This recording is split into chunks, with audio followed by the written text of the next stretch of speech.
ആകാശവാണി.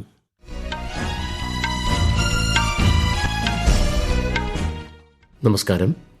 വാർത്തകൾ വായിക്കുന്നത് തുളസീദാസ് പരമേശ്വരൻ.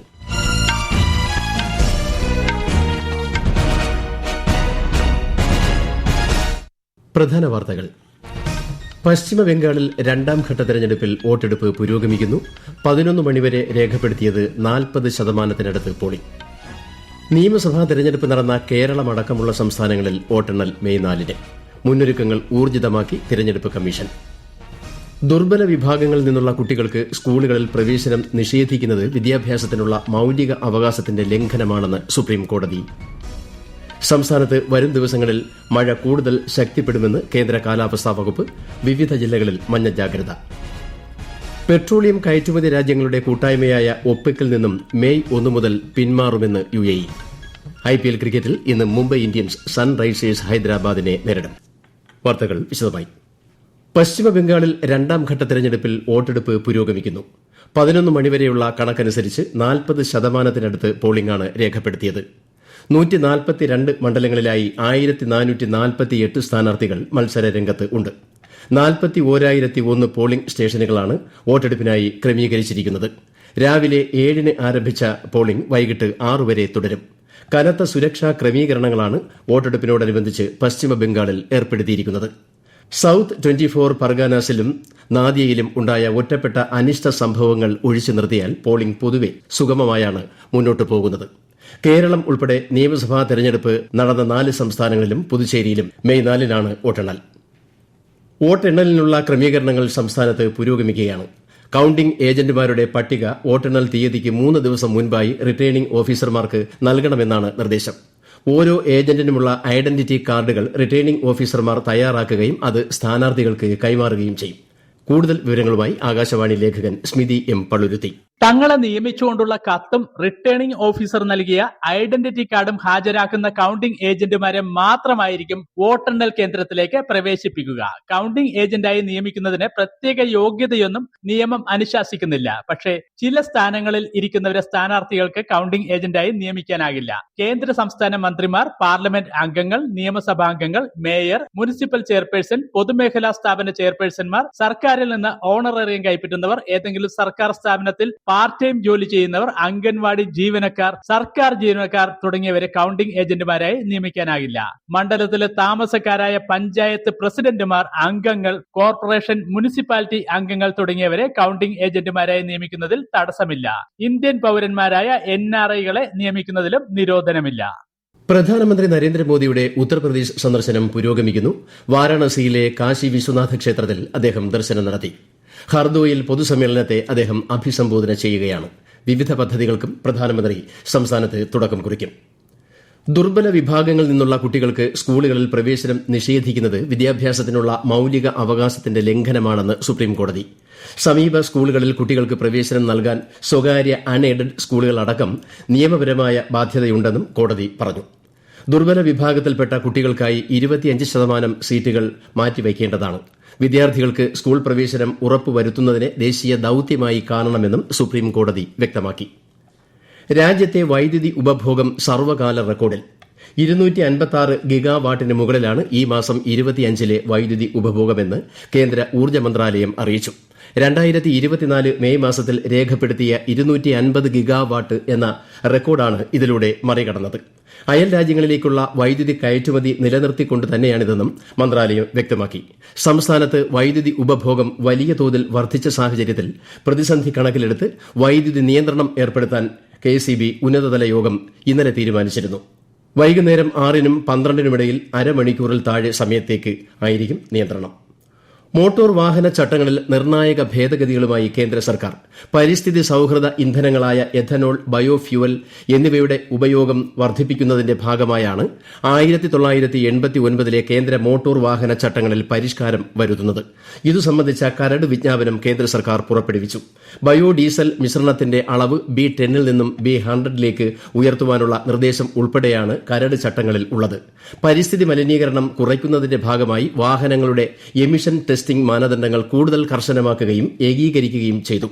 നൂതന ഇന്ധന സാങ്കേതിക വിദ്യ പ്രോത്സാഹിപ്പിക്കുന്നതിലൂടെ രാജ്യത്തെ മലിനീകരണം ഗണ്യമായി കുറയ്ക്കാൻ നീക്കം സഹായകരമാകുമെന്നാണ് വിലയിരുത്തൽ. ഗുജറാത്ത് തദ്ദേശ ഭരണ തെരഞ്ഞെടുപ്പിൽ വൻ വിജയം നേടി ബിജെപി. സംസ്ഥാനത്തെ 15 മുനിസിപ്പൽ കോർപ്പറേഷനുകളിലും 33 ജില്ലാ പഞ്ചായത്തുകളിലും 78 മുനിസിപ്പാലിറ്റികളിലും ബിജെപി വിജയിച്ചു. കോൺഗ്രസ് 6 മുനിസിപ്പാലിറ്റികളിലാണ് ജയിച്ചത്. നർമ്മദ ജില്ലാ പഞ്ചായത്ത് പിടിച്ചെടുത്ത് ആം ആദ്മി പാർട്ടി ശ്രദ്ധേയമായ മുന്നേറ്റം നടത്തി. ഇവിടെ 22-ൽ 15 സീറ്റുകളും എഎപി നേടി. 12 താലൂക്ക് പഞ്ചായത്തുകളിലും എഎപി വിജയിച്ചു. ഈ വാർത്തകൾ ആകാശവാണിയിൽ നിന്ന്.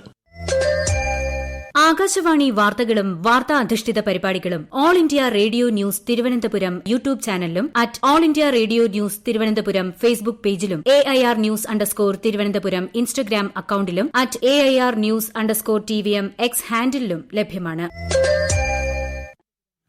തൃശൂർ മുണ്ടത്തിക്കോട് വെടിക്കെട്ട് ദുരന്തം അന്വേഷിക്കുന്ന judicial commission justice CN Ramachandran Nair ഇന്ന് അപകടസ്ഥലം സന്ദർശിക്കും. ദുരന്തത്തിൽ പരിക്കേറ്റ് ആശുപത്രിയിൽ കഴിയുന്നവരെയും അദ്ദേഹം സന്ദർശിക്കും. തൃശൂർ ജില്ലാ കളക്ടറുമായും പോലീസ് കമ്മീഷണറുമായും കമ്മീഷൻ കൂടിക്കാഴ്ച നടത്തും. വയനാട് താമരശ്ശേരി ചുരത്തിൽ ഗതാഗത നിയന്ത്രണം. പകൽ സമയത്ത് ഭാരവാഹനങ്ങൾക്കും മൾട്ടി ആക്സിൽ വാഹനങ്ങൾക്കും ചുരത്തിൽ പൂർണ്ണ നിയന്ത്രണവും മറ്റു വാഹനങ്ങൾക്ക് ഭാഗിക നിയന്ത്രണവും ഏർപ്പെടുത്തി. കൂടുതൽ വിവരങ്ങളുമായി ആകാശവാണി വയനാട് ജില്ലാ പ്രതിനിധി അരുൺ വിൻസെന്റ്. ഇന്നു മുതലാണ് താമരശ്ശേരി ചുരത്തിൽ ഗതാഗത നിയന്ത്രണം ഏർപ്പെടുത്തിയിരിക്കുന്നത്. ചുരത്തിലെ 6ാം വളവിൽ നവീകരണ പ്രവർത്തനങ്ങൾ നടത്തുന്നതിനിടയിൽ കൊക്കയിലേക്ക് മറിഞ്ഞ് അപകടത്തിൽപ്പെട്ട ഹിറ്റാച്ചി ക്രെയിൻ ഉപയോഗിച്ച് ഉയർത്താൻ വേണ്ടിയാണ് നിയന്ത്രണം ഏർപ്പെടുത്തിയത്. പകൽ സമയത്ത് ഭാരവാഹനങ്ങളും മൾട്ടി ആക്സൽ വാഹനങ്ങൾക്കും ചുരത്തിൽ പൂർണ്ണ നിയന്ത്രണവും മറ്റു വാഹനങ്ങൾക്ക് ഭാഗിക നിയന്ത്രണവുമാണ് ഏർപ്പെടുത്തിയിരിക്കുന്നത്. കൂടാതെ 2ാം വളവിനടുത്ത് കൽവർട്ടിന്റെ പ്രവൃത്തി കൂടി ആരംഭിക്കുന്ന സാഹചര്യത്തിൽ പകൽ സമയത്ത് ചുരത്തിലെ വാഹനങ്ങൾക്ക് നിയന്ത്രണം ഏർപ്പെടുത്തുമെന്നും പൊതുമരാമത്ത് വകുപ്പ് അറിയിച്ചു. കനത്ത ചൂടിന് ആശ്വാസമായി സംസ്ഥാനത്തിന്റെ വിവിധ ജില്ലകളിൽ വരും ദിവസങ്ങളിൽ മഴ കൂടുതൽ ശക്തിപ്പെടുമെന്ന് കേന്ദ്ര കാലാവസ്ഥാ വകുപ്പ്. കണ്ണൂർ, കാസർഗോഡ് ജില്ലകളിൽ നാളെ മഞ്ഞ ജാഗ്രതയാണ്. ശക്തമായ മഴയ്ക്കുള്ള സാധ്യത കണക്കിലെടുത്ത് പത്തനംതിട്ട, ഇടുക്കി, വയനാട് ജില്ലകളിൽ മറ്റന്നാളും ആലപ്പുഴ, കോട്ടയം, എറണാകുളം ജില്ലകളിൽ ശനിയാഴ്ചയും മഞ്ഞ ജാഗ്രത നൽകിയിട്ടുണ്ട്. അതേസമയം ഉയർന്ന അൾട്രാ വയലറ്റ് സൂചിക റിപ്പോർട്ട് ചെയ്യുന്ന പശ്ചാത്തലത്തിൽ കോന്നിയിൽ ഇന്ന് ഓറഞ്ച് ജാഗ്രത പ്രഖ്യാപിച്ചു. ചെങ്ങന്നൂർ, ചങ്ങനാശ്ശേരി, മൂന്നാർ, കളമശ്ശേരി, ഒല്ലൂർ, പൊന്നാനി എന്നിവിടങ്ങളിൽ മഞ്ഞ ജാഗ്രതയാണ്. ആകാശവാണി തിരുവനന്തപുരം നിലയം സ്വാതി തിരുനാൾ സംഗീതോത്സവത്തോടനുബന്ധിച്ച് സംഘടിപ്പിക്കുന്ന സംഗീതാർച്ചന മെയ് 1 തിരുവനന്തപുരത്ത് നടക്കും. രാവിലെ 9 മണി മുതൽ കോട്ടയ്ക്കകം ലെവി ഹാളിലായിരിക്കും പരിപാടികൾ. ആകാശവാണിയുടെ കേരള നിലയങ്ങൾ പരിപാടി തത്സമയം പ്രക്ഷേപണം ചെയ്യും. ഇന്ത്യയും ഇക്വഡോറും തമ്മിലുള്ള ഉഭയകക്ഷി സഹകരണം ശക്തമാക്കുന്നതിന്റെ ഭാഗമായി വിദേശകാര്യമന്ത്രി എസ് ജയശങ്കർ ഇക്വഡോർ വിദേശകാര്യമന്ത്രി ഗബ്രിയേല സോമർഫെൽഡുമായി കൂടിക്കാഴ്ച നടത്തി. ന്യൂഡൽഹിയിൽ നടന്ന ചർച്ചയിൽ വ്യാപാരം, കൃഷി, ശേഷി വികസനം തുടങ്ങിയ പ്രധാന മേഖലകളിൽ സഹകരണം വർദ്ധിപ്പിക്കുന്നതിനെക്കുറിച്ച് ഇരു നേതാക്കളും ആശയങ്ങൾ പങ്കുവച്ചു. ഇന്ത്യയുടെ നേതൃത്വത്തിലുള്ള സൌരോർജ്ജ സഖ്യത്തിന്റെ ഭാഗമാകാനുള്ള ഇക്വഡോറിന്റെ തീരുമാനത്തെ ശ്രീ ജയശങ്കർ സ്വാഗതം ചെയ്തു. പെട്രോളിയം കയറ്റുമതി രാജ്യങ്ങളുടെ കൂട്ടായ്മയായ ഒപെക്കിൽ നിന്നും പിന്മാറുന്നതായി UAE. മെയ് 1 മുതലാണ് തീരുമാനം പ്രാബല്യത്തിൽ വരിക. പശ്ചിമേഷ്യൻ സംഘർഷത്തെ തുടർന്നുള്ള രൂക്ഷമായ ഊർജ്ജ പ്രതിസന്ധിക്കിടെയാണ് പിന്മാറ്റം. ആഗോള എണ്ണ വിതരണത്തിൽ ഒപെക്കിന്റെ നിയന്ത്രണം ദുർബലമാക്കുന്നതാണ് ഈ നീക്കം. കൂടുതൽ എണ്ണ വിപണിയിലേക്ക് എത്തിക്കാൻ UAEക്ക് തീരുമാനത്തിലൂടെ സാധിക്കും. IPL ക്രിക്കറ്റിൽ ഇന്ന് നടക്കുന്ന മത്സരത്തിൽ മുംബൈ ഇന്ത്യൻസ് സൺറൈസേഴ്സ് ഹൈദരാബാദിനെ നേരിടും. രാത്രി 7:30 മുംബൈയിലാണ് മത്സരം. ഇന്നലെ രാത്രി നടന്ന മത്സരത്തിൽ പഞ്ചാബ് കിങ്സിനെ രാജസ്ഥാൻ റോയൽസ് 6 വിക്കറ്റിന് പരാജയപ്പെടുത്തി. പ്രധാനമന്ത്രി നരേന്ദ്രമോദിയുടെ കായിക മേഖലയോടുള്ള താൽപര്യത്തെ ഫിഫ പ്രസിഡന്റ് ജിയാനി ഇൻഫാന്റിനോ പ്രശംസിച്ചു.